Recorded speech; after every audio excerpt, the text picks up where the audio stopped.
Esse episódio do Agro e Prosa Podcast é um oferecimento da Grão Top. O tratamento ideal para o seu grão é com a Grão Top. A Grão Top trabalha com o controle de insetos em grãos e sementes armazenadas. A Grão Top, em parceria com a Ecopest Brasil, realiza os mais diversos tipos de serviços que o seu armazém ou fazenda necessita, como expurgo de grãos, profilaxia, limpeza e desinfecção de caixas d'água e manejo integrado de pragas sinantrópicas. Entre em contato com a Grão Top no site www.grãotop.com. O meu convidado de hoje será Guilherme Piai Filizola, diretor executivo da ITESP. A Fundação Instituto de Terras do Estado de São Paulo está vinculada à Secretaria de Agricultura e Abastecimento e, atualmente, é o órgão responsável pelo planejamento e execução das políticas agrária e fundiária do Estado de São Paulo. A Fundação ITESP é responsável atualmente por 140 assentamentos, numa área total de mais de 153 mil hectares. A instituição presta ainda assistência técnica a 1.445 famílias quilombolas em 14 municípios nas regiões do Vale do Ribeira, Vale do Paraíba e de Sorocaba, e presta assistência técnica para mais de 7.100 famílias distribuídas em 140 assentamentos que estão presentes em 40 municípios. Somente no Pontal do Paranapanema são 98 assentamentos e 4.913 famílias. O tema da nossa entrevista hoje será a contribuição para o desenvolvimento social e econômico dos assentamentos rurais. Guilherme, é um prazer receber você aqui, seja muito bem-vindo. Eu que agradeço, Divino, a oportunidade, é uma honra estar aqui. Bom, nós vamos falar da Fundação ITESP. Eu gostaria de começar já sabendo de você como é que essa fundação tem contribuído para o desenvolvimento social e econômico desses assentamentos rurais no estado de São Paulo. Divino, a Fundação ITESP é uma fundação maravilhosa, com um quadro técnico preparado, que faz regularização fundiária urbana e rural desde 1994. Quando a gente fala em reforma agrária, existem 3 tipos de reforma agrária. A entrega de títulos, a regularização fundiária é a melhor forma de reforma agrária. Essas 7.200 famílias que há 30 anos atrás, 25, 40 anos atrás, buscaram a terra, elas queriam ser verdadeiramente donas desse lote, proprietários verdadeiros. E hoje, documentalmente em cartório, eles não são. Então foi uma ordem do governador Tarcísio, nós já temos quase 1.000 matrículas abertas em cartório. Até o final do mandato do governador, nós vamos entregar títulos escriturados e registrados em cartório para 7.200 famílias do estado de São Paulo. Quando a gente fala em título, né, Divino, as pessoas imaginam um pedaço de papel. Mas o título, ele é um sonho, um CEP, uma dignidade, é sucessão familiar, é crédito em banco, é a valorização do imóvel. Hoje, se um assentado quer sair do lote dele, quem avalia somente as benfeitorias do lote é o ITESP. Quando ele receber o título, quem vai avaliar não só as benfeitorias, mas a terra dele, que vale muito, vai ser o próprio assentado. E a gente quer dar essa liberdade para eles. A gente quer dar essa dignidade para eles e nós vamos dar. Porque com o título fica muito mais fácil ele crescer e se desenvolver, Divino. A reforma agrária, do jeito que foi feita, não foi feita da maneira correta. Hoje nós temos um estudo numérico aqui no ITESP, a gente quer mudar a política agrária do estado de São Paulo e fazer a reforma agrária do jeito certo. Porque não é dar só o lote para a pessoa e falar, se vira aí, meu filho. O agro, Divino, você sabe, ou você ganha em escala, e isso os assentados já estão limitados, porque o lote deles é pequeno, correto? Ou você agrega valor na produção, e esse agregar valor precisa de muitas operações envolvidas. A pessoa tem que ter know-how, ela tem que saber trabalhar com a terra, tem que produzir de forma diferenciada, tem que entregar de forma diferenciada, tem que embalar de forma diferenciada, tem que cortar intermediários e vender direto para o consumidor final. Então é muito difícil para que isso aconteça. Aí deram um lote para as pessoas, pegaram pessoas que nunca pegaram com uma enxada na mão, não ofereceram crédito, não deram treinamento, capacitação, suporte produtivo. Muitos assentamentos não tinham fossas sépticas com biodigestores, não tinham poços artesianos, não tinha moradia. Criaram verdadeiras favelas no campo. E agora nós queremos mudar essa realidade, né? Entregando o título para as pessoas e dando dignidade para elas, ajudando através de crédito. O governo de São Paulo lançou o FEAP, que é um crédito para pequenos produtores, onde nós já conseguimos quase 50 milhões de reais para os assentados do estado de São Paulo. Nós estamos fazendo um convênio com o CDHU para construção de moradias em assentamentos e comunidades quilombolas no estado de São Paulo.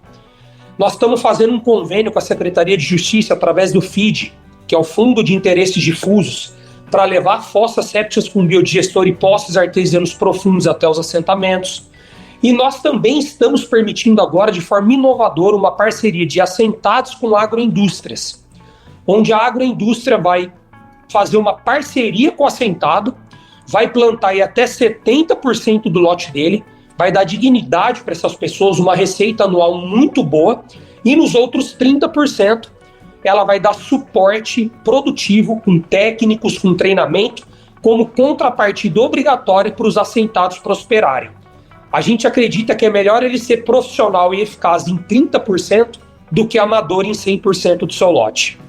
Guilherme, qual é a média de renda mensal desses assentados nos assentamentos rurais aí no estado de São Paulo atualmente? Vou falar a receita bruta, em torno de R$ 5.500 por mês. R$ 5.500 de receita bruta. Aí você tem que tirar o custo de produção, você tem que contabilizar a mão de obra dele, insumo, né? Não é uma receita líquida. Então, quando você vê uma parceria produtiva de algumas agroindústrias, ô Divino, que vão pagar em cerca de R$50 mil por ano para esses assentados, sem eles terem custo nenhum, isso é receita líquida. Isso é distribuição de renda, isso é política social na veia. Uma terra que está parada, improdutiva, muitos assentamentos teve veranico, teve cigarrinha, teve geada. Depois o assentado ele não teve condição de reformar esse pasto, de adubar, de comprar calcário, de comprar adubo. Então ele está lá com o pasto degradado e sem recursos para recuperar essa terra. Então a gente pega um patrimônio que está ali parado e gera distribuição de renda e igualdade social de forma direta.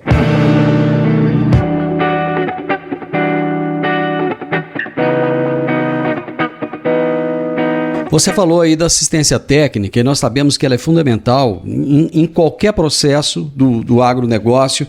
Quais são os principais serviços de assistência técnica oferecidos pela Fundação ITESP a esses produtores rurais nos assentamentos? Nós ajudamos eles nos manejos de pastagem, produção de boia para inverno, na parte de implementação de genética com veterinários, na parte de auxílio de plantio, análise de solo. A gente faz parcerias público-privadas com universidades para os estagiários nos ajudarem nisso. A gente tenta fazer da melhor maneira possível. Consegue atender com qualidade as 7.200 famílias? Não consegue. Né? O funcionalismo público, Divino, não é só aqui no estado de São Paulo. O nosso quadro hoje está dirimido, muitos estão aposentados. A gente não consegue hoje atender 100% com a eficácia que eu desejava. Mas a gente está fazendo parcerias público-privadas com universidades para tentar dirimir essa falta no meu quadro de funcionários. Nós ajudamos eles a buscarem crédito em banco, ajudamos eles a fazerem projetos, na própria regulamentação da sua documentação, emissão de nota. É um trabalho bem completo. Guilherme, esse programa, ele foi, digamos assim, copiado de um outro programa? Ele é um programa único? Como é que surgiu esse programa do ITESP? O ITESP surgiu com Mário Covas. Quando o governador Mário Covas começou a implementar assentamentos no estado de São Paulo, e São Paulo é até modelo nisso, né? Porque nós temos 154 mil hectares de assentamentos estaduais. É muito difícil um estado do Brasil que tem esse volume de terras. Ele criou o ITESP para dar suporte, para auxiliar esses assentados a produzirem, na implementação desses assentamentos. A implementação de um assentamento é complexa, né? Era uma fazenda individualizada que você tem que distribuir em vários lotes, tem que ver a abertura de ruas, tem o custo de implementação do assentamento, tem o suporte produtivo para as famílias, tem que levar em consideração o potencial econômico da região que cada assentamento está inserido. Então o governador Mário Covas criou a Fundação ITESP para desenvolver esse trabalho junto aos assentamentos do estado de São Paulo e junto às comunidades quilombolas. Mas ela não estava tendo ao longo dos anos a efetividade que está tendo agora, porque para ter tantos problemas é porque o trabalho não estava conseguindo ser tão efetivo.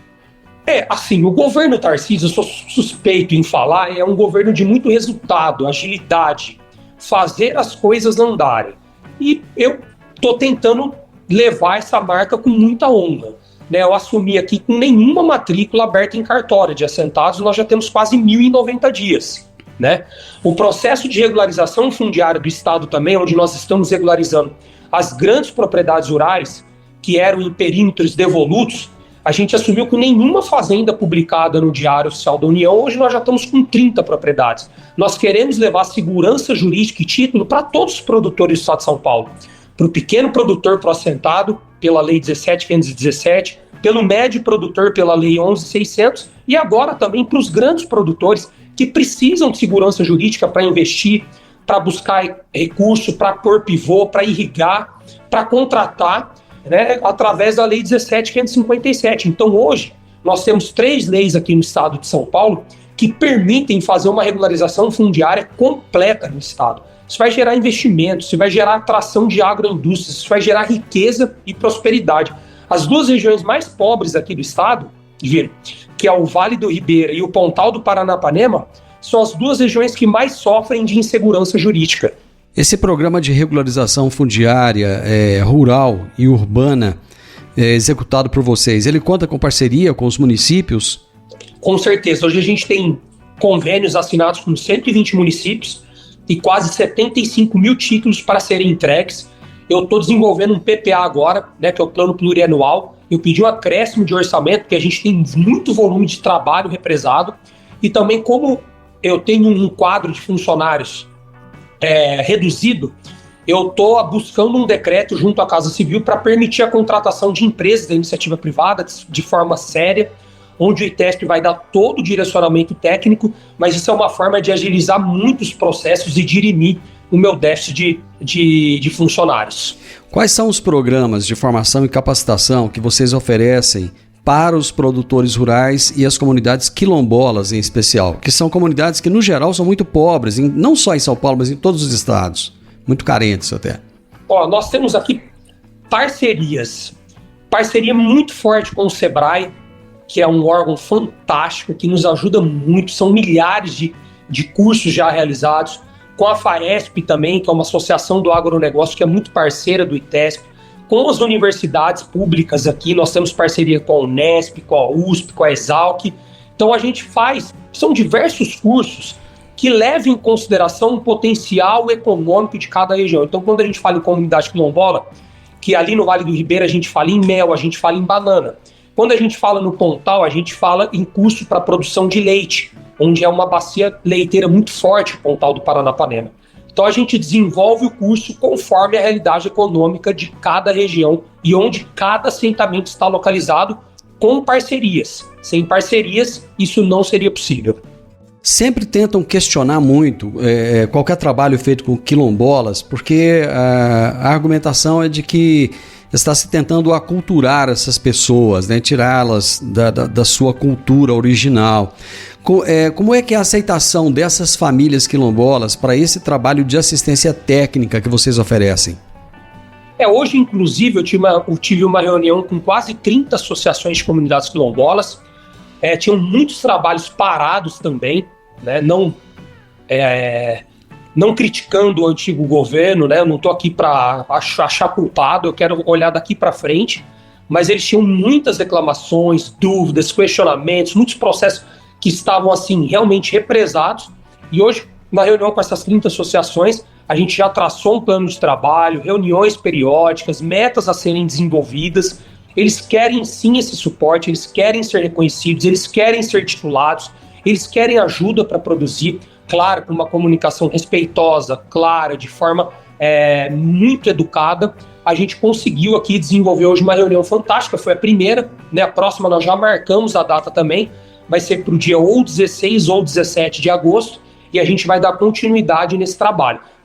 Essa mesma teoria com os assentados, nós vamos levar também para as comunidades quilombolas. É entregar título, é dar dignidade, é dar CEP, é buscar crédito, é ajudar eles a produzirem, agregar valor na produção deles. Então a gente está aqui realmente para somar com todas as comunidades quilombolas do estado de São Paulo. Eu conheço comunidade quilombola aqui no estado de Goiás em que o turismo ajudou muito essas famílias não viverem apenas dessa agricultura de subsistência. Eu gostaria que você falasse um pouco desse circuito quilombola paulista e como é que ele estimula o turismo agroecológico e cultural nessas comunidades. Com certeza. O secretário de turismo aqui é meu amigo, o deputado Roberto de Lucena, é do meu partido, é meu irmão. Nós já fizemos um seminário de turismo rural no Pontal e também agora ele está reativando de forma muito forte esse turismo em comunidades quilombolas, porque é uma indústria verde que gera milhares de empregos, que traz injeção de capital externo para a economia, e a gente tem um potencial aqui maravilhoso para isso, né? Eu assumi aqui no ITESP há 90 dias, é muita coisa, mas em breve a gente vai estar desenvolvendo um plano de trabalho conjunto com a Secretaria de Turismo e realmente propondo isso. Essa forma alternativa, que na verdade pode ser prioritária para a geração de emprego e renda, e principalmente no Vale do Ribeira aqui, Divino, onde uma grande porcentagem das áreas são reservas ambientais da Fundação Florestal, são comunidades quilombolas, são montanhas, então assim, fica também, geograficamente, eles ficam impossibilitados de desenvolver outras atividades. O turismo realmente é a saída.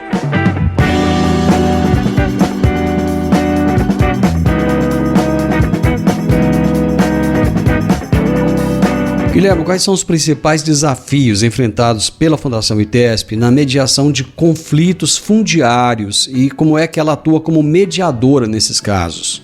Nós ficamos entre a cruz e a espada. Nós ficamos entre os proprietários e os movimentos sociais.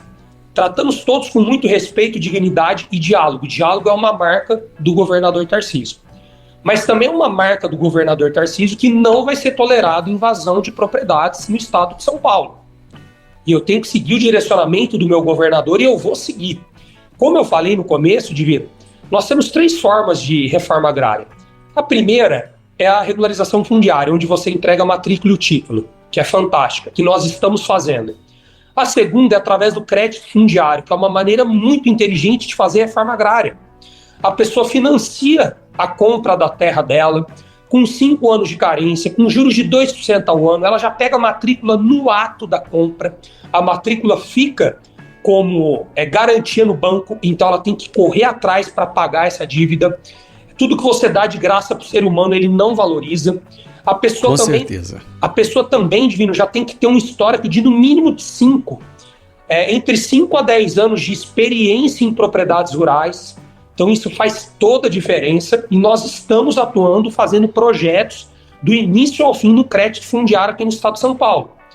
Que se o governo federal parasse para pensar, se ele tivesse 100 milhões de reais, por exemplo, ao invés de ele desapropriar, que é a terceira forma, e para mim a mais cara e a menos eficaz, desapropriar uma fazenda de 500 alqueires, por exemplo, por 200 mil alqueires, dá 100 milhões de reais. Ele vai conseguir pôr nessa fazenda aí, em torno de 500 alqueires, umas 700 famílias, com 100 milhões de reais. Agora, se ele pega esses 100 milhões de reais e coloca isso como um fundo de aval para empréstimos bancários em parceria com bancos, ele consegue favorecer muito mais do que 700 famílias, faz um programa que gera mais oportunidades aos pequenos produtores rurais do Brasil, e todos merecem a oportunidade de ter o seu lote, e ele faz de uma maneira correta, sem desapropriar ninguém, sem tomar terra de ninguém. A propriedade privada está na Constituição, ela é sagrada. Então eu acredito que a maneira mais inteligente que o governo federal deveria agir é aumentar o volume de crédito investido na reforma agrária para que as pessoas comprem as suas propriedades com carência, com juros subsidiados e com perfil para trabalharem no campo. Guilherme, eu gostaria que você falasse um pouco mais dessa parceria, da receptividade, tanto dos produtores rurais quanto dos empreendedores, para que essa parceria realmente funcione. Olha só, nós temos uma usina São Martinho que hoje tem quase 500 lotes. Começou com muito menos. As pessoas viram que funciona, dá certo. Então, as agroindústrias, elas ficam felizes porque elas precisam realmente de área para plantar e para produzir. E o assentado ele é 100% livre. É feita uma assembleia, quem quiser participa, quem não quiser não participa. Se ele produz em 100% do lote, se ele não quiser, se ele não tiver afim, ninguém pressiona absolutamente em nada o assentado. Agora, se ele quiser uma oportunidade de ter uma parceria com uma agroindústria séria, né, a gente faz um chamamento público, tem uma assembleia, a gente leva os assentados, mostra as propostas, todo mundo assina um requerimento que realmente quer fazer essa parceria, ele vai poder continuar plantando em 30% do seu lote produtos da agricultura familiar e vai ter essa parceria em 70% do seu lote, que vai gerar uma receita que vai dar dignidade para ele. Ele vai poder fazer sua compra de mercado, pagar a parcela do seu carro, pagar a faculdade do seu filho, e o que ele produzir nos outros 30% é praticamente lucro para ele. Isso é uma forma de distribuição de renda. Então a gente, fora isso, o governo vai arrecadar mais impostos, vai aumentar a produção da região, a agroindústria vai produzir mais, vai gerar mais emprego, ela contrata filhos de assentados para trabalhar. Então, olha só, imagina se um filho dele é contratado pela agroindústria e se ele ainda recebe o valor anual da parceria. O quanto isso não muda a vida drasticamente dessa família assentada. Guilherme, vocês buscaram parceria com o Tribunal Regional Eleitoral para a inclusão eleitoral de comunidades tradicionais, né, dos indígenas, dos quilombolas, dos assentamentos. Por que vocês buscaram essa parceria? Na verdade, a gente entende que nós temos que incluir todos aqueles que queiram participar do processo da eleição, que é um processo democrático e que a gente tem que reverenciar aqui no Brasil. O governador Tarcísio foi eleito pelas urnas, eu também fui candidato, tive 64 mil votos e eu acredito que a gente tem que trabalhar muito para que todos aqueles que queiram participar tenham acesso a isso. Então, como nós temos acesso a comunidades tradicionais quilombolas, o Tribunal Regional Eleitoral nos procurou, a gente fez essa parceria, deu muito certo, agora a gente vai intensificar ela, a gente vai melhorar ela e a gente quer que cada vez mais as pessoas do estado de São Paulo tenham direito de fazer a sua escolha política, que é o futuro dela e dos seus filhos. Eu gostaria de comentar com você uma polêmica, a respeito de uma polêmica envolvendo a ITESP em relação à regulamentação da venda de terras públicas ocupadas por fazendeiros. Como é que a Fundação está respondendo a essas críticas? Na verdade, isso foi uma matéria muito mal elaborada, onde a mídia comunicou que é uma venda de terra pública, e não é nada disso, Divino.